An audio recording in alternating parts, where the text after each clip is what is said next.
જેની અસીમ અને અગાધ કૃપાથી ભક્તિરામ બાપુને ત્યાં માનવ મંદિરમાં આજના આ સેવા યજ્ઞના કાર્યમાં પધારેલા સર્વ સંતોમાં પરમ પૂજ્ય મોરારી બાપુ, મુક્તાનંદ બાપુ, રાજેન્દ્રનાથજી બાપુ, પાળિયાદથી ઉપસ્થિત મહામંડલેશ્વર નિર્મળાબા, हमारे धोरादरથી પધારેલા મહામંડલેશ્વર, ચાપથી પધારેલા ગણેશાનંદજી મહારાજ, અન્ય સર્વ આત્મીય સહસ્નેહી સંતો, આપ સર્વ સજ્જનો, સમસ્ત સાધુ સમાજ, અહીંયા બેઠેલા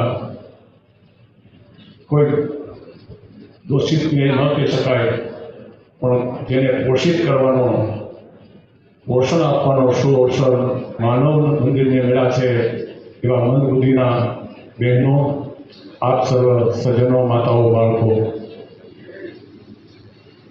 મનુષ્ય જીવન અદ્ભુત, અલૌકિક અને અણમોલ, અને એમાં જ્યારે માનવ શરીરમાં કર્મના ખેલ પ્રમાણે કોઈ ક્ષતિને કારણે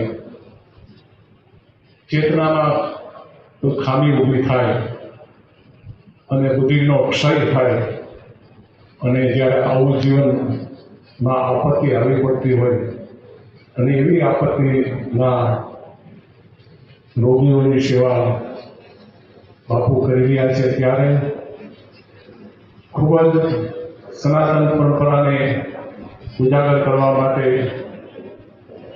શિવ મંદિર અને રામ મંદિરની વ્યથા આપણને સૌને છે.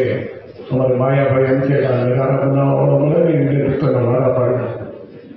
ખરેખર દૂષિત છે કે જ્યાં જાતે નગારા અને ઝાલરનો ઝણકાર ગામમાં રણોકાર ન સંભળાય, પરંતુ સમય અને પરિસ્થિતિને ધ્યાનમાં લઈ ખૂબ જ ગંભીરતા સાથે સૌએ તન, મન અને ધનથી આવા સેવા કાર્યમાં, આવા સત્કાર્યમાં સહભાગી થવું આપણી સૌની ફરજ છે. ધર્મની પરિભાષા શાસ્ત્રોએ અને સંતોએ અનેક પ્રકારે કરી, પરંતુ સેવા ધર્મ પરમ ધર્મ, સેવાનો ધર્મ છે તે પરમ ધર્મ છે.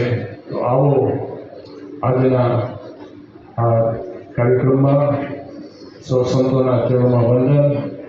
અમારા ગોરક્ષનાથ આશ્રમથી પણ આ સંસ્થાને માનવ મંદિરને 25,000ની ફૂલની પાથરીનું યોગદાન. આપ સૌ આ પરગણાના સજ્જનો સાથે મળી અને આ સંસ્થાને અને આ ભક્તિરામ બાપુને સહભાગી બનતા રહો એવી સદભાવના સાથે આપ સૌને આદેશ. જય સિયારામ.